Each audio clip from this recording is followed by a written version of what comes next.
Bạn mơ video muốn đại dương dạy tạ tôn mùi event đi thá hai má là dương trôi mà mơ video và toát đang dạy pi create your first ticket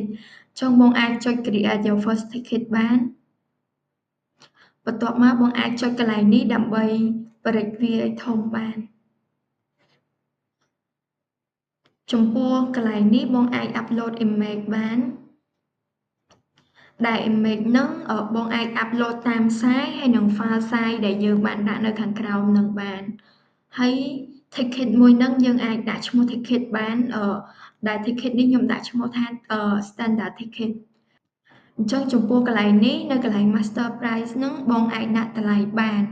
ហើយឧទាហរណ៍ថាបើសិនជាបង event របស់បងមានតម្លៃ early bird អញ្ចឹង early bird ហ្នឹងតម្លៃដើមបងអាចដាក់នៅ compare price ហើយតម្លៃដែល discount ហើយបងដាក់នៅ master price ឧទាហរណ៍ថាបើសិនជា support ហ្នឹងខ្ញុំលក់មួយ$10ហើយ discount មកនៅសល់$5អញ្ចឹងកន្លែង compare price ហ្នឹងខ្ញុំដាក់$10ហើយ master price ហ្នឹងដាក់$5អញ្ចឹងចំណុចបន្តទៀតហ្នឹងគឺ quantity ហ្នឹងបងអាចដាក់ចំនួន inventory របស់ ticket របស់បងបានហើយកន្លែងនេះ make order quantity អញ្ចឹងបានន័យថាក្នុងម្នាក់គាត់អាចទិញសំបុត្របានឧទាហរណ៍ថា ticket ហ្នឹងកំណត់ថាក្នុងម្នាក់អាចទិញសំបុត្របានតែ2ឯងអញ្ចឹងយើងដាក់2អញ្ចឹងបន្ទាប់មកកន្លែង description នេះអត់សូវខុសពីលើកមុនទេគឺយើងដាក់អីដែលគេឲ្យយល់គឺយើងដាក់អីឲ្យគេយល់ថាប្រភេទ support standard ticket នឹងជាប្រភេទរបៀបម៉េចគេទទួលបានអីពី standard ticket នឹងខ្លះ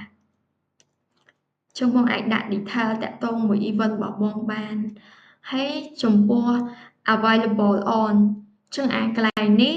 យើង set ដើម្បីកំណត់ថា ticket យើងនឹងបើកលក់នៅថ្ងៃណាតែបើសិនជាបងអត់មានទេបងមិនបាច់ដាក់ក៏បានដែរ discontinue on ហ្នឹងក៏ដូចគ្នាយើង set ដើម្បីឲ្យដឹងថា ticket របស់យើងហ្នឹងនឹងបិទលក់នៅថ្ងៃណាតែបើសិនជាអត់មានទេបងអាចមិនបាច់ដាក់ក៏បានដែរហើយបន្ទាប់មកទៀត event location ហ្នឹងបានចាប់មកពីពេលយើងបង្កើត event ហើយអញ្ចឹងអត់ចាំបាច់ដាក់ទៀតទេវាមានអូតូស្រាប់ហើយអញ្ចឹងបងចុចទៅលើពាក្យ create មកអញ្ចឹង ticket របស់បងបាន create រួចរាល់បន្ទាប់មកបងអាចចុចទៅលើពាក្យ continue អញ្ចឹងបន្ទាប់ពីចុចទៅលើពាក្យ continue ហើយបងនឹងឃើញ event របស់បងដែលបងអាចចូល view event បានអញ្ចឹងនេះគឺជា event ហើយនឹង ticket របស់បងដែលបងបានបង្កើត